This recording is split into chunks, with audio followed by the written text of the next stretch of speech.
Hello friends, good evening friends. मैं शिवम शर्मा आप सभी का हार्दिक स्वागत करता हूं अपने YouTube channel are Sharma nursing study पर। तो आशा करता हूं फ्रेंड्स आप सभी घर पे होंगे और स्वस्थ होंगे। तो लास्ट क्लास के अंदर हमने पीडियाट्री के बारे में बात करी थी और आज हम बात कर रहे हैं एमएसएन का एक टॉपिक जो कि नर्वस सिस्टम के अंदर आता है, मल्टीपल स्क्लेरोसिस। और लास्ट क्लास के अंदर एमएसएन के अंदर हमने बात करी थी किसके बारे में, जीसीएस के बारे में एंड हेड इंजरी के बारे में हमने डिस्कस कर लिया था। तो आज हमारा नेक्स्ट टॉपिक जो है उसी कड़ी के अंदर आगे बढ़ते हैं, जो कि है मल्टीपल स्क्लेरोसिस। क्या नाम है? Multiple sclerosis.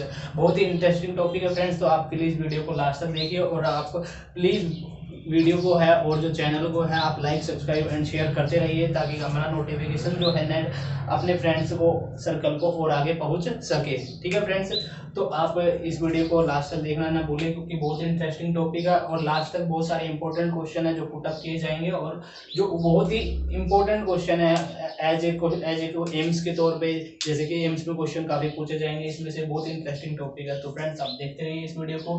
तो let's now start with now our topic multiple sclerosis.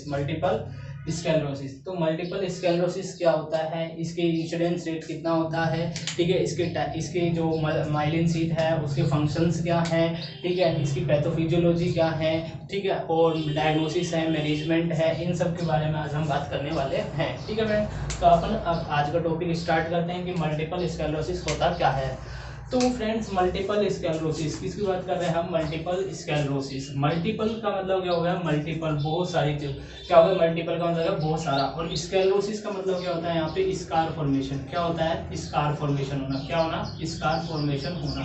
तो इसके अंदर क्या होता है? स्कार फॉर्मेशन हो जाती है। इसके अंदर क्या होता है? स्कार फॉर्मेशन हो जाता है। तो बात करें अगर इसकी डेफिनेशन की, जैसे कि हमें पता है कि हम नर्वस सिस्टम के अंदर पढ़ रहे हैं, नर्वस सिस्टम के डिजीज के बारे में पढ़ रहे हैं, तो ये क्या होता है? Multiple sclerosis. Multiple sclerosis is the define as the, क्या होता है? डीमाइलिनेशन हो जाता है। क्या हो जाता है? डीमाइलिनेशन हो जाता है। जो नर्व फाइबर प्रेजेंट होती है हमारे सीएनएस के अंदर और ब्रेन के अंदर, जो सीएनएस के अंदर और ब्रेन के अंदर जो हमारे माइलिन शीट प्रेजेंट होती है, नर्व फाइबर वगैरह, तो उनका क्या होता है? डीमाइलिनेशन हो जाता है। उनका क्या हो जाता है? डीमाइलिनेशन हो जाता है। तो इसको क्या लिखेंगे? एक chronic, it is a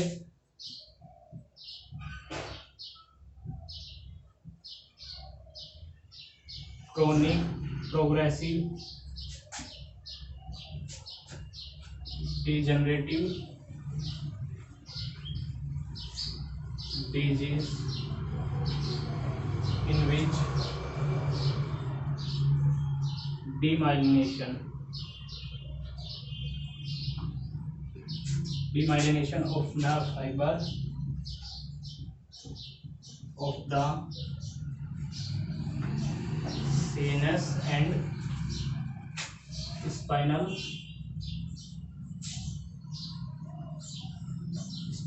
cord। तो ये क्या होता है? Chronic progressive and degenerative disease in which demyelination of the nerve fibre of the spinal cord and CNS. इन तीनों का क्या होता है? क्रोनिक मतलब लंबे टाइम तक क्या होता है? क्रोनिक प्रोग्रेसिव डिजेनरेटिव डिजीज होती है। ठीक है, डिमाइलिनेशन मतलब जो नर्व फाइबर होते हैं वो क्या हो जाते हैं? डिस्ट्रॉय होना स्टार्ट हो जाते हैं, उनका डिस्ट्रक्शन होना स्टार्ट हो जाता है। ठीक है फ्रेंड्स, तो क्या हो गया? Chronic progressive degenerative disease in which demyelination of the nerve fibre of the CNS and spinal cord. जो डीमाइलिनेशन का मतलब क्या होता है? माइलिनेशन, जो माइलिन शीट प्रेजेंट होती है नर्व फाइबर, उनका क्या होता है? डिस्ट्रक्शन होना स्टार्ट हो जाता है। उनका क्या हो जाता है? डिस्ट्रक्शन होना स्टार्ट हो जाता है। अगर इसकी इंसिडेंस रेट की अगर हम बात करें तो ये मेनली क्या होता है? फीमेल के अंदर देखने को मिलता है। मेनली किसके अंदर देखने को मिलता है? मेनली प्रेजेंट और सीन इन फीमेल्स के अंदर as compare to male, as compare to male. ठीक है, और इसके इंसिडेंस रेट सबसे ज्यादा किस ईयर के अंदर देखने को मिलता है? 20 to 40 ईयर्स के अंदर। किसके अंदर? 20 to 40 ईयर्स के अंदर सबसे ज्यादा चांस होते हैं ये डिजीज देखने के मिलती है। ठीक है, ये क्रोनिक प्रोग्रेसिव मतलब क्या है? कंटिन्यूअस लॉन्ग टाइम तक चलने वाली डिजीज होती है। डिजनरेशन हो जाता है। डिजनरेशन किसका होता है? डीमाइलिनेशन हो जाता है, डिस्ट्रक्शन हो जाता है। ठीक है, nerve fibre of the CNS and spinal cord.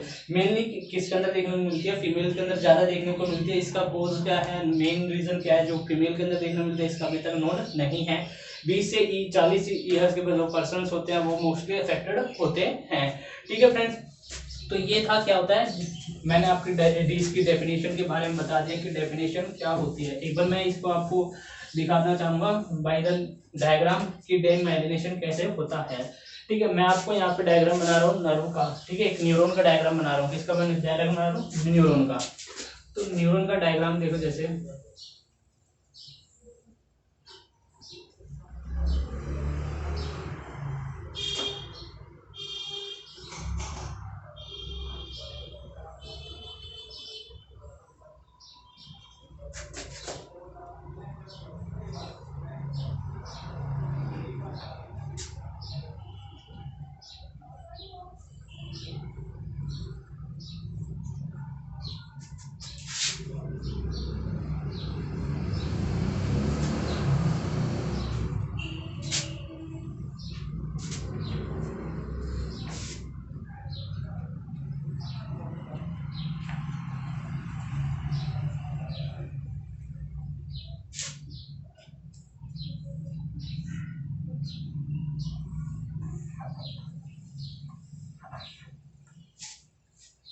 ठीक है फ्रेंड, न्यूरॉन के 3 पार्ट होते हैं, सेल बॉडी, क्या होता है सेल बॉडी, मतलब जिसको साइटोन भी बोलते हैं। ठीक है, और क्या होता है सेल बॉडी, और ये क्या होता है थर्ड सेल बॉडी होती है, और ये होता है सिनेप्टिक वगैरह। ठीक है, तो ये क्या होता है साइटोन पार्ट होता है। ये क्या होता है साइटोन पार्ट, जिसको क्या बोलते हैं सेल बॉडी बोलते हैं, जिसको क्या बोलते हैं सेल बॉडी बोलते हैं। ठीक है, ये इसके अंदर क्या प्रेजेंट होते हैं, न्यूक्लियस, निसल्स, ग्रेन्यूल्स। ये क्या है न्यूक्लियस इसका, ये क्या है फ्रेंड्स न्यूक्लियस। ठीक है, ये क्या है डेंड्रोन, ये क्या है डेंड्रोन। ठीक है, और ये क्या, ये वाला पार्ट जो होता है पूरा, ये क्या होते हैं डेंड्राइट्स होते हैं। क्या होते हैं डेंड्राइट्स होते हैं। ये निसल्स ग्रेन्यूल्स प्रेजेंट होते हैं, इसके अंदर क्या प्रेजेंट होते हैं निसल्स ग्रेन्यूल्स, जो प्रोटीन की सिंथेसिस में हेल्प करते हैं। किस में हेल्प करते हैं? प्रोटीन सिंथेसिस में हेल्प करते हैं। ठीक है, ये क्या होती है माइलिन शीथ होती है। ये क्या होती है माइलिन शीथ होती है। ठीक है फ्रेंड्स, ये क्या होती है माइलिन शीथ। और ये कहते हैं नोड ऑफ रेनवियर, इनके बीच में जो गैप प्रेजेंट है ये क्या होता है नोड ऑफ रेनवियर। क्या होता है नोड ऑफ रेनवियर। ठीक है फ्रेंड्स, ये क्या होती है सिनेप्टिक क्लेफ्ट होती है। ये क्या होती है सिनेप्टिक क्लेफ्ट,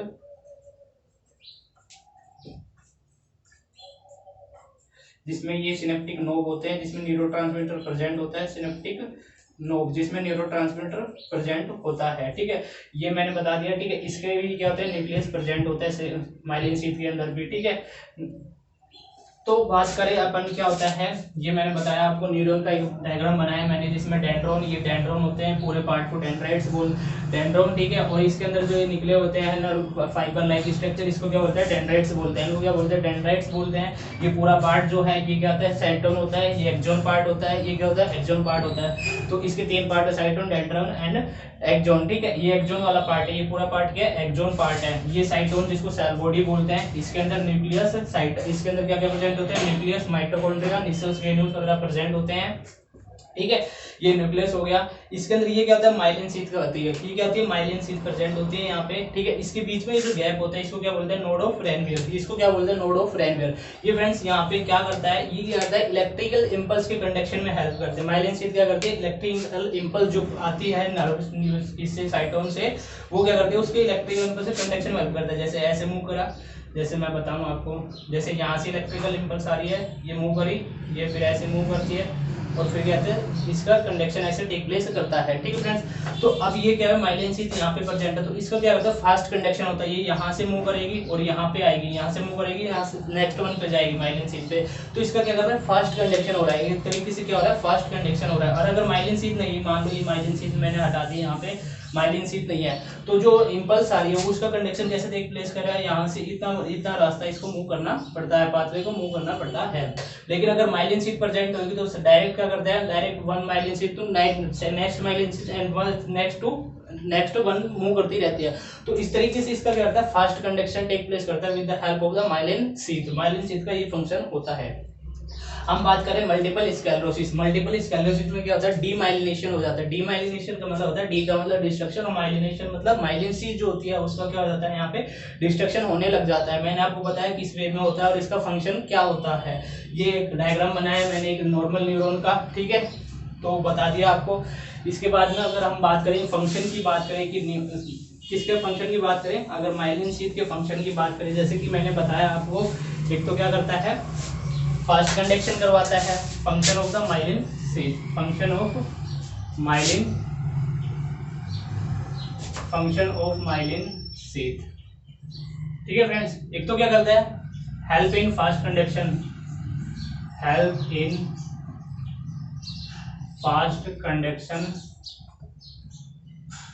ऑफ इम्पल्स जो होती है उसका क्या करता है, फास्ट कंडक्शन करवाता है। क्या करवाता है, फास्ट कंडक्शन करवाता है। सेकंड वन की बात करें तो क्या करता है, protect the impulse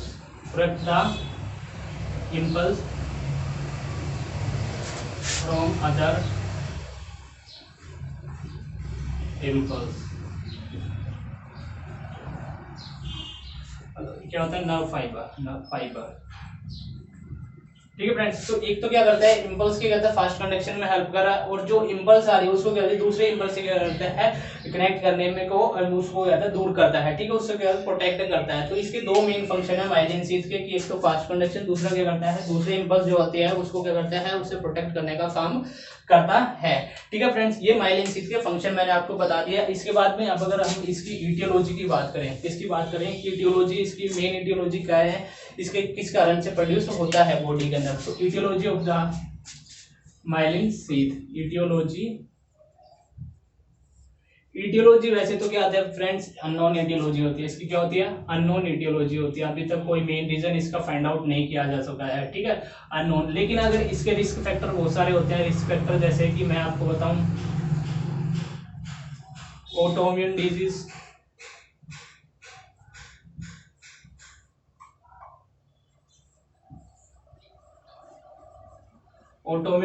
second one अगर मैं बात करूं जेनेटिक फैक्टर होते हैं, और थर्ड वन अगर मैं बात करूं तो क्या होता है, वायरल इन्फेक्शन। थर्ड वन क्या होता है, वायरल इन्फेक्शन।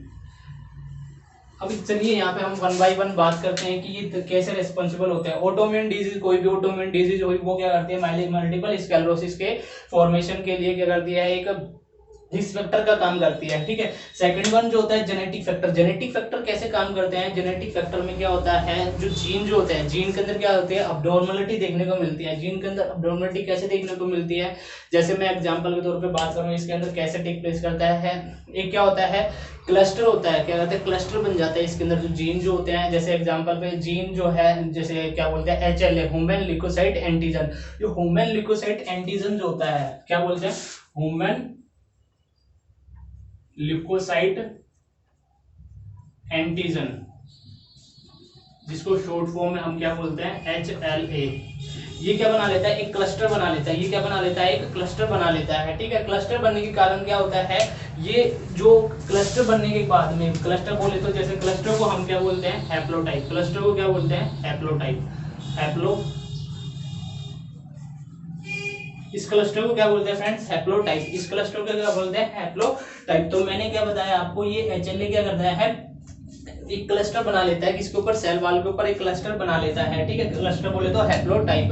तो human leukocyte antigen cell wall पे एक क्लस्टर बना लेता है, जिसको हैप्लोटाइप बोलते हैं। ठीक है, अब ये करता है, कोई भी वायरल इन्फेक्शन आता है, कोई भी वायरल इन्फेक्शन आया, ठीक है, ये HLA जो है 6 नंबर क्रोमोसोम पे प्रेजेंट होता है। किस पे प्रेजेंट होता है, 6 नंबर क्रोमोसोम पे प्रेजेंट होता है, और इम्यून सिस्टम को करता है, प्रमोट करता है। इम्यून सिस्टम को क्या करता है, प्रमोट करता है। लेकिन इसके कारण क्या होता है, इसके अंदर अबनॉर्मलिटी देखने को मिलती है। ये सेल वॉल पे प्रेजेंट होता है HLA, एक क्लस्टर बना लेता है। क्या बना लेता है, क्लस्टर बना लेता है, जिसको हैप्लोटाइप बोलते हैं। और क्या करता है, जो इम्यून जो नर्व इंपल्स है उनको करता है, इफेक्ट करने का काम करता है। इसी वे में थर्ड मैंने बताया था, वायरल इन्फेक्शन। वायरल इन्फेक्शन क्या करता है, वायरल इन्फेक्शन जैसे मैंने बात करूं तो आपको हर्पीज वायरस, जैसे क्या करता है, हर्पीज वायरस, ये क्या करता है, रेस्पॉन्सिबल होता है मल्टीपल स्क्लेरोसिस के लिए। हर्पीज वायरस, कौन सा वायरस होता है, हर्पीज वायरस। तो ये वायरल इन्फेक्शन क्या करता है, ये भी एक तरीके से क्या करता है, इफेक्ट करने का काम करता है, हर्पीज वायरस। तो ये क्या है, इसके रिस्क फैक्टर है। क्या है फ्रेंड्स, इसके रिस्क फैक्टर है। अगर मैं बात करूं कि वायरल इन्फेक्शन, तो वायरस जैसे हर्पीज वायरस वो कैसे एक्ट करता है, ये जो अपने जो माइलिन शीथ जो होती है उसके अंदर अमीनो एसिड प्रेजेंट होते हैं, उसकी क्या कर लेता है, मिमिक्री कर लेता है। उसकी मिमिक्री के बोले तो मतलब उसकी कॉपी कर लेता है, जो अमीनो एसिड प्रेजेंट होते हैं उसकी 2 कॉपी बना लेता है अमीनो एसिड की, और उसके साथ कंबाइन करके क्या करता है, antigen antibody reaction take place करता है और हमारे इम्यून सिस्टम को क्या करता है, अफेक्ट करता है, और जो बाद में माइलिन शीथ को करता है डिस्ट्रॉय करने का काम करता है। ठीक है, क्या करता है फ्रेंड्स, वायरल इन्फेक्शन में जो वायरस जो होता है वो क्या करता है, हमारे माइलिन शीथ के अमीनो एसिड की क्या कर लेता है, मिमिक्री कर लेता है, उसकी 2 कॉपी अमीनो एसिड बना लेता है और उसके साथ में कंबाइन कर जाता है और antigen antibody reaction take place कर जाती है, जिसके कारण वहाँ इन्फ्लामेशन होता है और इन्फ्लामेशन होने के कारण माइलिन शीथ क्या करती है, डिस्ट्रॉय कर जाती है। तो ये इसकी मैंने बात करी थी, किसकी, इटियोलॉजी की बात करी थी। अब हम बात करते हैं इसके पैथोफिजियोलॉजी की, किस वे में ये इफेक्ट करता है और प्रोग्रेशन इसका किस तरीके से होता है। तो पैथोफिजियोलॉजी की अगर हम बात करें, पैथोफिजियोलॉजी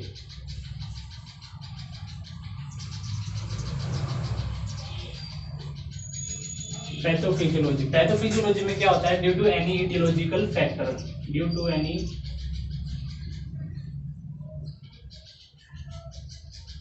इटियोलॉजिकल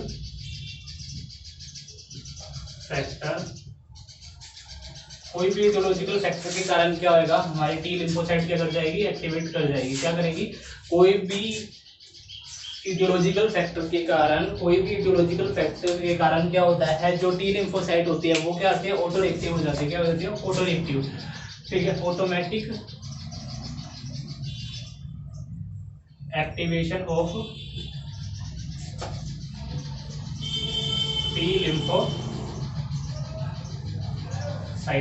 जो टी लिम्फोसाइट होती है वो क्या होती है, ऑटोमेटिक एक्टिवेट हो जाती है। जैसे ही हमारे बॉडी के अंदर कोई भी इटियोलॉजिकल फैक्टर रिस्पॉन्सिबल होता है, जो भी मतलब इस डिजीज को प्रोड्यूस करने के लिए रिस्पॉन्सिबल होता है, वो इटियोलॉजिकल फैक्टर जैसे ही बॉडी के अंदर एंटर करता है तो क्या होता है, जो टी लिम्फोसाइट, आपको पता है कोई भी इन्फ्लामेशन वगैरह होता है, इन्फेक्शन वगैरह प्रोड्यूस होता है, तो उसके कम रेस्पॉन्स में क्या प्रोड्यूस होती है हमारी बॉडी के अंदर, टी लिम्फोसाइट। ठीक है, तो ये क्या आएगा, ऑटोमेटिक एक्टिवेट हो जाएगी टी लिम्फोसाइट। अब इन्फेक्ट और कहाँ तक जाएगी, जहाँ पे इन्फेक्शन हो रहा है, जहाँ पे इन्फेक्शन हो रहा है वहां तक पहुंचने का काम करेगी।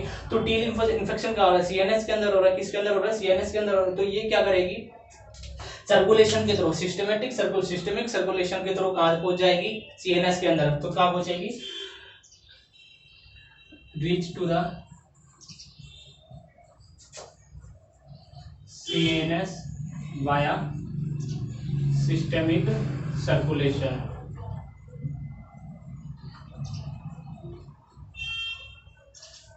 अब ये क्या हुआ, टी लिम्फोसाइट जो कहां पहुंच गई, सीएनएस के अंदर पहुंच गई, किसके थ्रू, सिस्टमिक सर्कुलेशन के थ्रू कहां पहुंच गई है, टी लिम्फोसाइट सीएनएस के अंदर पहुंच गई। अब वहां पे टी लिम्फोसाइट का काम क्या होता है, टी लिम्फोसाइट का काम ये होता है कि सीएनएस के पास जाना होता है और देखना होता है कि कौन सा एंटीजन काम कर रहा है, कौन सा एंटीजन काम नहीं कर रहा है। ठीक है, और वापस उसको क्या अपने लोकेशन पे आ जाना होता है। लेकिन जब सीएनएस इन्फेक्शन होता है तो टी लिम्फोसाइट जो होती है वहीं पे क्या हो जाती है, वहीं पे क्या होती है, रुक जाती है और वापस नहीं आ पाती, जिसके कारण और ये क्या करते हैं, फिर इसका इफेक्ट क्या देखने को मिलता है, इसका इफेक्ट ये देखने को मिलता है कि वहां पे ये क्या कर सकते हैं, इन्फिल्ट्रेशन स्टार्ट कर देती है, क्या कर देती है, इन्फिल्ट्रेशन स्टार्ट कर देती है, क्या कर देती है, इन्फिल्ट्रेशन स्टार्ट कर देती है। इन्फिल्ट्रेशन का मतलब क्या होता है, फिल्ट्रेशन जो हो रहा होता है उसको क्या कर देती है, बंद कर देती है।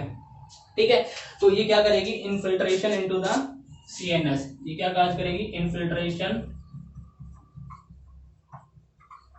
Into CNS, infiltration of into CNS. ठीक है, सीएनएस के अंदर ऑफ अदर एजेंट, जो भी अदर एजेंट होते हैं उनका क्या कर देती है, इन्फिल्ट्रेशन करना स्टार्ट कर देती है। ठीक है फ्रेंड्स, इसके बाद में क्या होएगा, इसके बाद में नेक्स्ट स्टेप जो देखने को मिलेगी वो क्या देखने को मिलेगी, जो ब्लड ब्रेन बैरियर जो होता है वो क्या कर देगा, मैंने बता दिया आपको, मैंने इसको इरेज कर रहा हूँ। ठीक है, due to any aetiological factor जो ऑटोमेटिक एक्टिवेट होगी टी लिम्फोसाइट, टी लिम्फोसाइट कहां तक पहुंचेगी, सीएनएस सर्कुलेशन, सीएनएस के पास जाएगी, वाया सिस्टमिक सर्कुलेशन, वहां जाके टी लिम्फोसाइट का काम क्या होता है, केवल इम्यून सिस्टम को देखना होता है। ठीक है, कि कौन सी एंटीजन काम कर रही है, वापिस उसको अपने प्रॉपर लोकेशन में आना होता है। लेकिन जब सीएनएस जब क्या होता है, इन्फेक्शन टेक प्लेस करता है तो टी लिम्फोसाइट जो होती है वहां से वापस नहीं आ पाती और वहीं पे इफेक्ट दिखाना शो कर देती है। क्या करती है, इफेक्ट के तौर पे फिल्ट्रेशन बंद करवा देती है वहां पे, किसके थ्रू, ब्लड ब्रेन बैरियर के थ्रू। ठीक है, तो infiltration into the CNS of other agent, तो इसका क्या इफेक्ट देखने को मिलेगा, इसका क्या इफेक्ट देखने को मिलेगा हमें, इसका इफेक्ट देखने को मिलेगा, ये क्या करेगी, डिस्टर्ब कर देगी, disturb of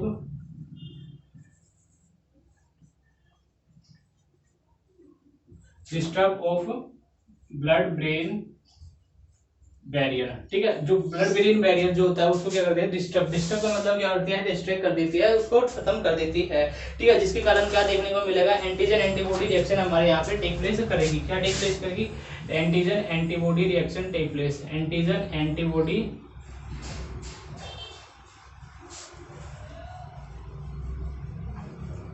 reaction occur, antigen antibody reaction take place करेगी, जिसके कारण क्या देखने को मिलेगा, इन्फ्लामेशन स्टार्ट हो जाएगा। क्या हो जाएगा, inflammation start into CNS. CNS के अंदर इन्फ्लामेशन स्टार्ट हो जाएगा और उसके कारण क्या देखने को मिलेगा, इन्फ्लेट्रेशन होगा। जैसे ही वहीं पे वैसे ही क्या होगा, माइलिन शीथ जो होती है वो क्या होती है, डिस्ट्रॉय होना स्टार्ट हो जाएगी। क्या हो जाएगी, माइलिन शीथ जो है वो क्या हो जाएगी, डिस्ट्रॉय होना स्टार्ट हो जाएगी, ठीक है।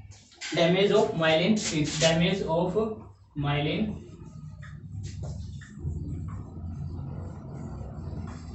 Damage of myelin sheath, scar formation होएगा। क्या आएगा, स्कार फॉर्मेशन,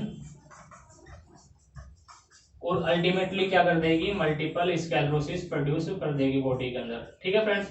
मल्टीपल स्क्लेरोसिस, मैंने क्या बताया आपको, इटियोलॉजी इसके पैथोफिजियोलॉजी के अंदर कोई भी इटियोलॉजिकल फैक्टर के कारण हमारे बॉडी के अंदर टी लिम्फोसाइट जो होती है वो एक्टिवेट होती है। टी लिम्फोसाइट एक्टिवेट होते ही क्या करती है, सीएनएस के पास में जाती है, जहाँ पे इन्फ्लामेशन हो रहा होता है वहां जाती है।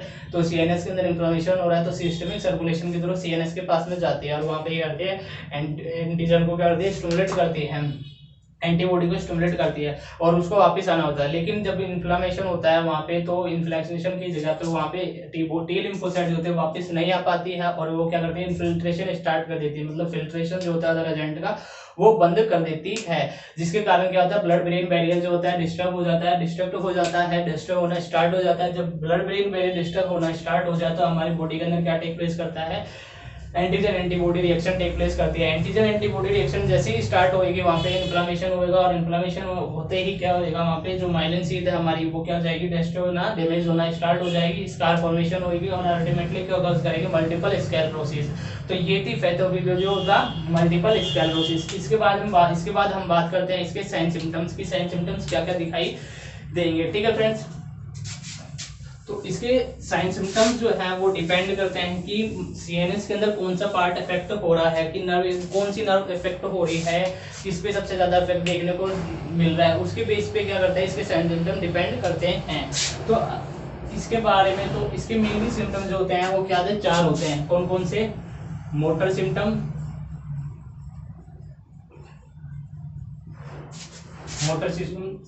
सेंसरी सिम्टम्स, सेरिबेलर सिस्टम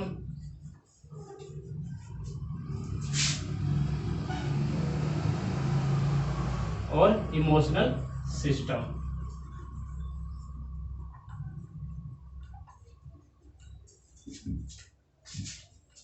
क्या बात कर रहे हैं हम, साइन सिम्टम्स की बात कर रहे हैं, मल्टीपल स्क्लेरोसिस की। मैंने बताया इसके साइन सिम्टम्स किस पे डिपेंड करते हैं, इसके साइन सिम्टम्स इस चीज पे डिपेंड करते हैं कि कौन सी नर्व इफेक्ट हो रही है, किस पे ज्यादा इफेक्ट देखने को मिल रहा है, प्लेक फॉर्मेशन कहाँ हो रही है ज्यादा, स्कार फॉर्मेशन कहाँ देखने को मिल रही है, उसके डिपेंड करता है कि कौन कौन से साइन सिम्टम देखने को मिलेंगे। मेनली मैंने आपको 4 साइन सिम्टम बताए कि मोटर सिम्टम, मोटर में सिम्टम्स में क्या क्या इफेक्ट देखने को मिलेगा, साइन क्या देखने को मिलेंगे, सेंसरी सिम्टम्स है, सेरिबेलर सिम्टम है और इमोशनल सिम्टम है। तो 1 बाय 1 हम यहाँ पे इसकी बात करेंगे कि क्या क्या देखने को मिलता है।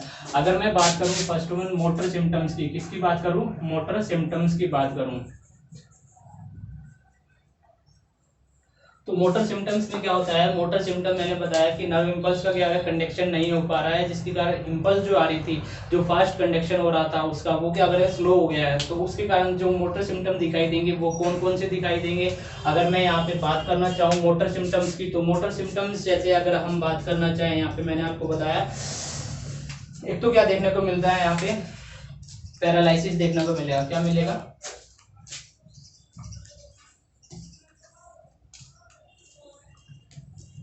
एक तो क्या देखने को मिलेगा, पैरालिसिस। क्या देखने को मिलेगा, पैरालिसिस बोले तो पैरालिसिस मतलब जो जो हमारी मसल्स है उसके अंदर उसकी एक्टिविटी क्या हो जाएगी, डाउन हो जाएगी, क्योंकि वहां तक क्या हो रहा है, हमारे नर्व के जो इंपल्स हो रहे हैं वो कंडक्शन नहीं हो पा रहे हैं, इंपल्स जो हो रही है वो क्या रही है, स्लोली आ रही है, क्योंकि माइलिन शीथ नहीं, अगर माइलिन शीथ होती तो फास्ट कंडक्शन होता, तो जब फास्ट कंडक्शन नहीं हो रहा तो क्या हो रहा है, नर्व इंपल्स जो है स्लो स्लो आ रही है, तो क्या है, पैरालाइसिस, मेनली पैरालाइसिस किसके अंदर देखने को मिलेगा, हैंड लिम्स के अंदर, किसके अंदर देखने को मिलेगा, हैंड लिम्स के अंदर, मतलब लोअर लिम्ब जो है उसके अंदर ज्यादा देखने को मिलेगा। लोअर लिम्ब में क्यों देखने को मिलेगा ज्यादातर, क्योंकि जो पार्ट डिस्टल पार्ट है उसके अंदर ज्यादा देखने, सीएनएस के पास में हमारे क्या है, हाथ है, तो इम्पल्स यहाँ तक क्या है कुछ हद तक पहुंच जाएगी, लेकिन जो डिस्टल पार्ट है, लोअर लिम्ब है, उसके अंदर इम्पल्स पहुंचने में क्या है, काफी कुछ टाइम लग जाता है, तो इसके कारण क्या देखने को मिलेगा, पैरालिसिस देखने को मिलेगा, किसके अंदर, हैंड लिम्ब के अंदर, जो पैर है हमारे उसके अंदर, हैंड लिम्ब के अंदर क्या देखने को मिलेगा, पैरालिसिस देखने को मिलेगा। इसके अलावा अगर मैं बात करूं तो वीकनेस क्या देखने को मिलेगी, वीकनेस, ठीक है, क्या देखने को मिलेगी, वीकनेस, क्योंकि मसल्स जो फैटिगनेस है, क्योंकि फैटिगनेस क्यों देखने को, फैटिगनेस है। इसके अलावा अगर मैं बात करूं तो फैटिगनेस, ठीक है, क्या देखने को मिलेगी, फैटिगनेस देखने को मिलेगी, और ठीक है, तो वीकनेस क्यों देखने को मिल रही है, फैटिगनेस क्यों देखने को मिल रहा है, फैटिगनेस इसलिए देखने को मिल रही है कि पहले तो क्या हो रहा था, फास्ट कंडक्शन हो रहा था, ठीक है, एनर्जी क्या कम जरूरत पड़ रही थी, एनर्जी की क्या पड़ रही थी, कम जरूरत पड़ रही थी, लेकिन अब माइलिन शीथ है नहीं, इंपल्स का कंडक्शन जो है स्लो हो गया है, तो स्लो कंडक्शन के लिए ज्यादा एनर्जी की जरूरत पड़ेगी, तो ज्यादा एनर्जी की जरूरत पड़ेगी, तो क्या होगा, फैटिगनेस, थकावट महसूस होगी, वीकनेस आ जाएगी बॉडी के अंदर, क्या आ जाएगी, फैटिगनेस, बॉडी के अंदर वीकनेस, और ये देखने को मिलेगा। इसके अलावा अगर हम बात करें तो विजन लेस हो जाएगा, क्या हो जाएगा, विजन लॉस हो जाएगा, क्या हो जाएगा, विजन लॉस, विजन लॉस मतलब डिप्लोपिया देखने को मिलेगा, क्योंकि मसल्स के अंदर क्या हो रहा है, कॉन्ट्रैक्शन, मसल्स के अंदर कोऑर्डिनेशन नहीं हो रहा due to imbalance in muscle coordination, जो मसल्स के अंदर कोऑर्डिनेशन है वो देखने को नहीं मिल रहा है, ठीक है, मसल्स के अंदर कोऑर्डिनेशन नहीं देखने के बाद विजन लॉस हो जाएगा, ठीक है। इसके अलावा अगर हम बात करें तो नेक्स्ट वन डिस्पेशिया, क्या हो जाएगा, डिस्पेशिया, सॉरी, विजन लॉस हो गया, ठीक है, पैरालिसिस बता दिया है, वीकनेस है, वीकनेस है, ये हो गया, ठीक है, और डिस्पेशिया क्या होएगा, एक डिस्पेशिया, डिस्पेशिया का मतलब क्या हो जाएगा, डिफिकल्टी इन स्पीच, एक होता है डिस्पेशिया, वो होता है स्वॉलिंग के अंदर, वो क्या होता है, स्वॉलिंग के अंदर, यहाँ बात कर रहे हैं हम डिस्पेशिया, किसी बात कर रहे हैं डिस्पेशिया, मतलब स्पीच के अंदर क्या आ जाएगी, डिफॉर्मिटी आ जाएगी, देखने को मिलेगी। ये बात कर रहे थे मोटर फंक्शन, पैरालिसिस, वीकनेस, फैटिगनेस, डिस्पेशिया और विजन लॉस। इसके बाद अगर हम बात करेंगे सेंसरी सिम्टम्स की, तो सेंसरी सिम्टम्स के अंदर क्या देखने को मिलेगा उसकी बात कर लेते हैं।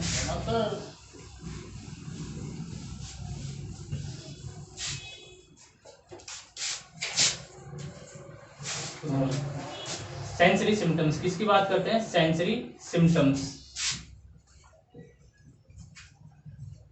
तो सेंसरी सिम्टम्स क्यों दिखाई देंगे, क्योंकि हमारी जो नर्व इंपल्स है उसका कंडक्शन नहीं हो रहा, सेंसेशन प्रोड्यूस नहीं हो पा रहे हैं, अगर प्रोड्यूस भी हो रहे तो स्लो सेंसेशन हो रहे हैं, मतलब जहां रिसेप्टर तक जाना चाहिए था फैक्टर ऑर्गन तक, वहां तक क्या है, बहुत स्लो कंडक्शन हो रहा है, तो ये क्या है, सेंसरी सिम्टम, ठीक है, सेंसरी सिम्टम मतलब सेंसेस से रिलेटेड है, किससे रिलेटेड है, सेंसेस से रिलेटेड है, ठीक है। तो इसके अंदर क्या देखने को मिलेगा, फर्स्ट वन मैं बात करूं तो पैरास्थीसिया, क्या देखने को मिलेगा, पैरास्थीसिया, पैरास्थीसिया का मतलब क्या होता है, पैरास्थीसिया का मतलब ये होता है, मतलब इम्पेयर्ड सेंसेशन देखने को मिलेंगे, क्या देखने को मिलेंगे, इम्पेयर्ड सेंसेशन, क्या देखने को मिलेगा, इम्पेयर्ड सेंसेशन, जैसे लाइक टिंगलिंग सेंसेशन, जैसे क्या टिंगलिंग सेंसेशन, ठीक है, ये क्या है, पैरास्थीसिया, पैरास्थीसिया मतलब इम्पेयर्ड सेंसेशन, मतलब क्योंकि हमारा सेंसेशन तो प्रोड्यूस हो रहे, जैसे कोई पिंच हो रहा है, ठीक है, इस टाइप के क्या है सेंसेशन देखने को मिलेंगे, पैरास्थीसिया। इसके अलावा अगर हम बात करें तो क्या है, लॉस ऑफ जो हमारे मतलब टच है, ठीक है, लॉस ऑफ सेंसेशन ऑफ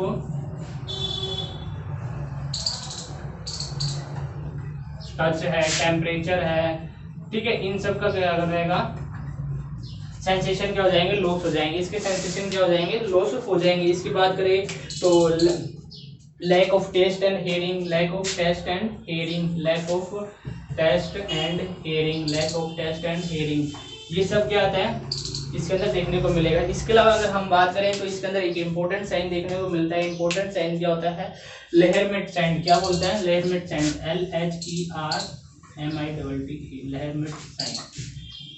इसमें क्या होता है एक्चुअल में, मैंने बताया कि सेंसेशन, इसके अंदर क्या होता है, जो नर्व का कंडक्शन हो नहीं रहा है, नर्व का कंडक्शन नहीं हो रहा है, तो इसके अंदर पेन देखने को मिलता है। क्या देखने को मिलता है? पेन देखने को मिलता है।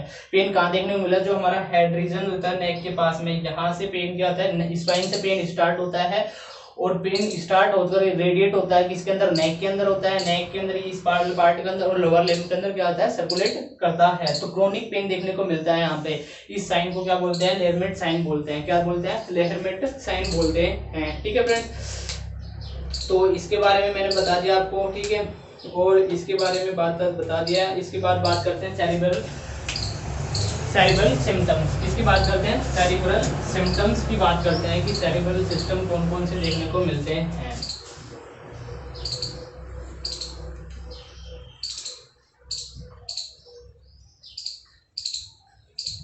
सेरिब्रल सिस्टम क्या करता है? सेरिब्रल जो होता है वो क्या करता है? हमारे कोऑर्डिनेशन में हेल्प करता है। किस में हेल्प करता है? कोऑर्डिनेशन में हेल्प करता है।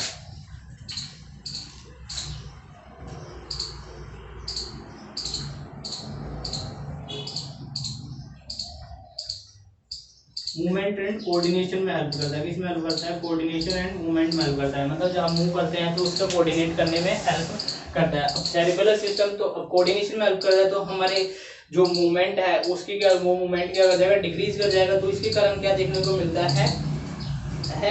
एक तो क्या बोलेंगे? एटेक्सिया। एक तो क्या बोलते हैं? एटेक्सिया, ट्रेमर्स, स्पास्टिसिटी, और फोर्थ वन क्या होता है? एक साइन देखने को मिलता है जिसको क्या बोलते हैं? Romberg sign. जिसको क्या बोलते हैं? रोमबर्ग साइन बोलते हैं। क्या बोलते हैं? Romberg sign. तो अटेक्सिया का मतलब क्या होता है? कोऑर्डिनेशन नहीं बन पाएगा। अटेक्सिया का मतलब क्या होता है? अटेक्सिया का मतलब होता है कि हमारे जो बॉडी के अंदर है कोऑर्डिनेशन नहीं बन पाया। Impaired coordination and balance. Impaired coordination and balance.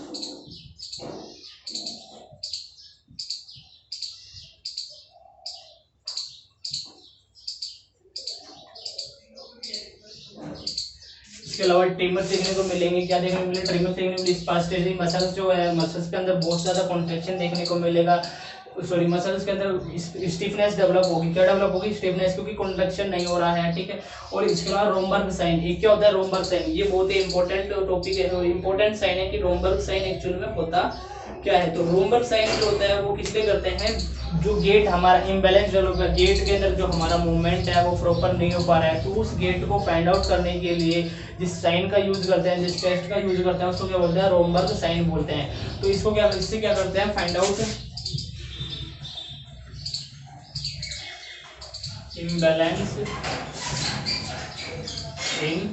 Out imbalance इन किसके अंदर? गेट के अंदर जो इम्बैलेंस डेवलप है उसको फाइंड आउट करने के लिए रोमबर्ग साइन परफॉर्म करते हैं। Ataxia, impaired coordination and balance, trimmers, spasticity, ये सब इसके अंदर है। इसके अलावा अगर मैं बात करूँ तो इमोशनल सिम्टम्स की, तो इमोशनल सिस्टम के अंदर देखिए क्या क्या देखने को मिलेगा।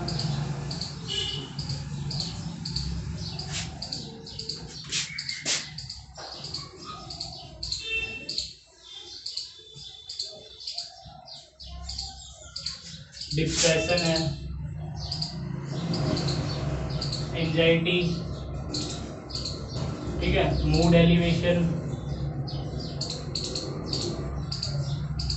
जिसको क्या बोलते हैं हम? यूफोरिया बोलते हैं। क्या बोलते हैं? यूफोरिया बोलते हैं। ठीक है, ये क्या होता है? Emotional symptom. इमोशनल सिम्टम में क्या बताया मैंने? डिप्रेशन बता दिया है, एंजाइटी बता दिया है, ठीक है, मूड डिस्टर्बेंस बता दिया है। इसके अलावा इरिटेबिलिटी। इसके अलावा क्या देखने को मिलेगा? इरिटेबिलिटी, मतलब पेशेंट क्या होगा? इरिटेट हो जाएगा। ठीक है, तो ये क्या है? इमोशनल सिम्टम्स मैंने बता दिया। मैंने 4 सिम्टम बता दिया: मोटर सिम्टम्स, सेंसरी, सेरिब्रल और इमोशनल सिम्टम्स। अब हम बात करेंगे कि इसके अंदर डायग्नोसिस क्या करेंगे, इसका मैनेजमेंट क्या करेंगे। डायग्नोसिस एंड मैनेजमेंट क्या क्या है, ठीक है। इसके साइन सिम्टम्स जो है फ्रेंड्स बहुत ज़्यादा इंपॉर्टेंट है और इसको ध्यान रखना है आपको कि रोमबर्ग साइन क्या होता है, लेहरमिट साइन क्या होता है, सेंसरी फंक्शन क्या देखने को मिलेंगे। ठीक है, तो आगे भी इंटरेस्टिंग है। मैनेजमेंट क्या देंगे, मैनेजमेंट और नर्सिंग मैनेजमेंट क्या है, दोनों ही बहुत इंपॉर्टेंट टॉपिक है। तो फ्रेंड्स आप वीडियो को लास्ट तक देखिए और इसका लाभ उठाइए, क्योंकि बहुत ही इंपॉर्टेंट क्वेश्चन इसके अंदर पुटअप किए जाते हैं और इसका फायदा आपको तभी मिलेगा जब आप लास्ट तक वीडियो को देखेंगे। तो और इसके अलावा आप वीडियो को please like, subscribe and share जरूर करते रहिए। ठीक है फ्रेंड्स, तो बात करते हैं हम इसके डायग्नोसिस की। डायग्नोसिस क्या क्या हो सकता है। सबसे पहले इसके अंदर करते हैं हम एमआरआई, क्या करते हैं, एमआरआई, ठीक है। इसके अलावा इलेक्ट्रोफोरेसिस करते हैं, इलेक्ट्रोफोरेसिस क्यों करते हैं, सीएसएफ एनालिसिस के लिए, किसके करते हैं, सीएसएफ एनालिसिस के लिए इलेक्ट्रोफोरेसिस करते हैं। एमआरआई, सीटी स्कैन, ठीक है, हिस्ट्री कलेक्शन, वो सब नॉर्मल होते हैं, ठीक है। तो ये है normal diagnosis, MRI, electrophoresis, CSF analysis के लिए करते हैं, सीटी स्कैन करते हैं, ये सब इसके अंदर परफॉर्म करते हैं। बात करते हैं, ये ज़्यादा इंपॉर्टेंट नहीं था। इसके बाद बात करते हैं हम मैनेजमेंट की। मैनेजमेंट क्या है, मैनेजमेंट इसका बहुत इंपॉर्टेंट है फ्रेंड, ध्यान रखना। मैनेजमेंट पे हमें ज़्यादा फोकस करना है कि कौन कौन सा मैनेजमेंट है। सबसे बात करते हैं मेडिकल मैनेजमेंट की। मेडिकल मैनेजमेंट में क्या क्या करेंगे, तो इसके अंदर मेडिकल मैनेजमेंट के अंदर अगर हम बात करें तो सबसे पहले इसमें क्या देंगे, इम्यूनो सप्रेसेंट।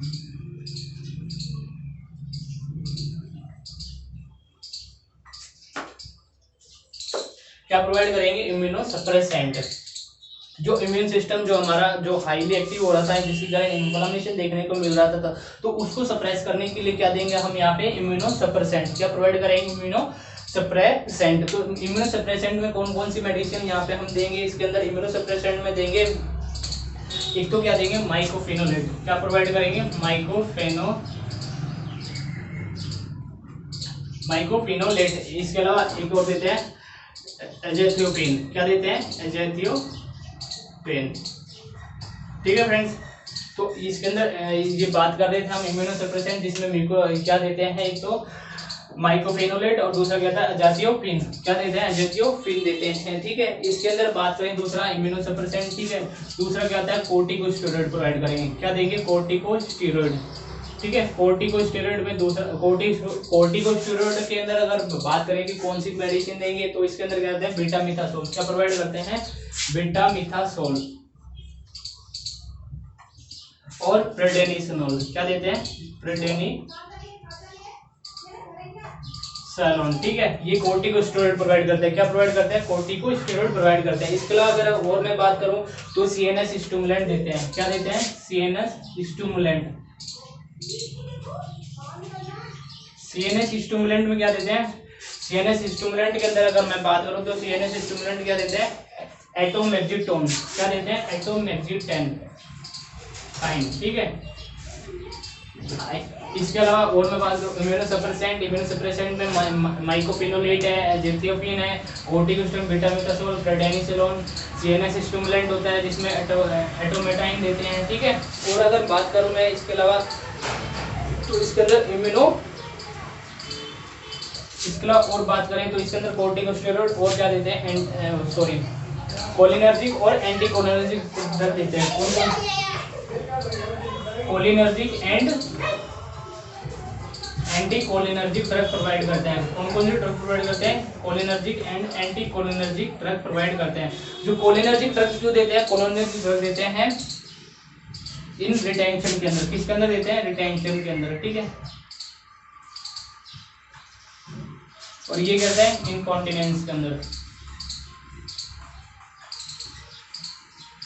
तो ये कोलिनर्जिक और एंटी कोलिनर्जिक ये रिटेंशन के अंदर क्यों दे रहे हैं, क्योंकि आपको पता है कि मोटर फंक्शन जो होता है वो क्या कर रहे हैं, डिस्टर्ब हो गया है, क्योंकि इम्पल्स जो आ रही थी वो इम्पल्स का कंडक्शन नहीं हो पा रहा है प्रॉपर तरीके से। तो इसके अंदर क्या आ जाएगा, रिटेंशन हो जाएगा, मतलब जो यूरिन और स्टूल है वो क्या होगा, वहीं पर ही बॉडी के अंदर ही क्या है, स्टोर हो जाएंगे, पास आउट नहीं हो पाएंगे। तो इसके लिए कोलिनर्जिक प्रोवाइड करते हैं। एंटी कोलिनर्जिक जो है, जो आपको पता है कि सेंसरी फंक्शन इसके अंदर क्या है, डिस्टर्ब हो रहे हैं। तो सेंसरी फंक्शन डिस्टर्ब होने के कारण जो यूरिन और स्टूल पास आउट हो रहे थे वो क्या हो रहा है, उनके अंदर सेंसेशन ही प्रोड्यूस नहीं, विदाउट सेंसेशन की क्या है, पास आउट हो जाएंगे। तो इसके लिए क्या प्रोवाइड करते हैं, यहाँ पे एंटी कोलिनर्जिक प्रोवाइड करते हैं इनकॉन्टिनेंस के अंदर, ठीक है। तो मैंने बता दिया इम्यूनो सप्रेसेंट, माइकोफेनोलेट, एजेथियोपिन, कोर्टिकोस्टेरॉइड, बीटामिथासोल और प्रेडेनिसोलोन देते हैं। सीएनएस स्टिमुलेंट क्या देते हैं, एटोमेक्जिटेन, ठीक है। इसके अलावा क्या बात करी थी अपने, cholinergic and anti cholinergic provide करते हैं। कोलिनर्जिक और एंटी कोलिनर्जिक मैंने बताया कौन कौन से देते हैं। इसके अलावा एक और बात करूं तो मैं इसमें देते हैं मसल रिलैक्सेंट। क्या देते हैं, मसल रिलैक्सेंट। मसल रिलैक्सेंट का काम क्या होता है, मसल रिलैक्सेंट होता है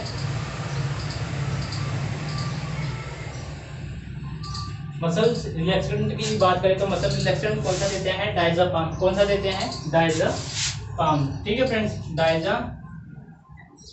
ये क्या होते हैं, एंटीसाइकोटिक ड्रग होती है। कैसी ड्रग होती है, एंटीसाइकोटिक ड्रग होती है, ठीक है। ये डायफ्राम मसल रिलैक्सेंट हो गया। अब बात करेंगे हम इसके नर्सिंग मैनेजमेंट की। नर्सिंग मैनेजमेंट क्या क्या हो सकता है।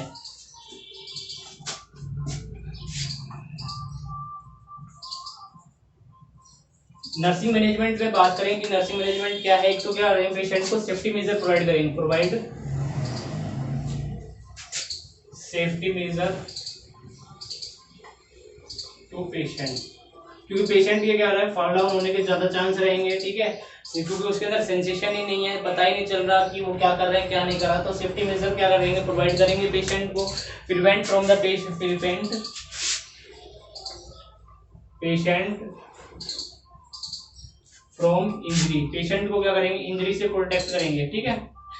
Prevent patient from injury, injury से पेशेंट को क्या कहते हैं, प्रिवेंट करने का काम करेंगे, ठीक है। पेशेंट को प्रोटेक्ट करेंगे इंजरी से। और इसके अलावा अगर हम बात करें तो क्या करेंगे, पेशेंट को मॉनिटर करेंगे, मॉनिटर द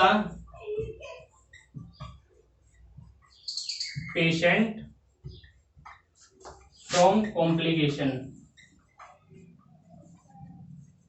जो कॉम्प्लिकेशन इसके रिगार्डिंग क्या होता है, कॉम्प्लिकेशन प्रोड्यूस होते हैं। जैसे मैं बात करूं रेस्पिरेटरी ट्रैक्ट इन्फेक्शन है, क्या है, रेस्पिरेटरी ट्रैक्ट इन्फेक्शन है, यूरिनरी ट्रैक्ट इन्फेक्शन है,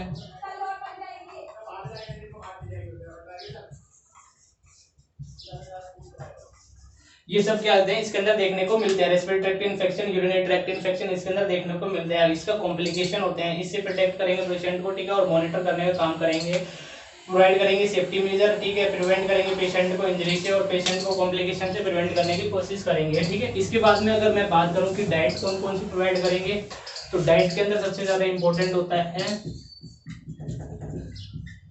लो फैट डाइट, क्योंकि पेशेंट क्या है, ओनली बेड पेशेंट है, ठीक है। पेशेंट क्या कर रहा है, मूव नहीं कर रहा है, तो पेशेंट को मूव नहीं करेगा तो उसका मेटाबॉलिज्म डाइजेशन वगैरह नहीं होगा प्रॉपर तरीके से।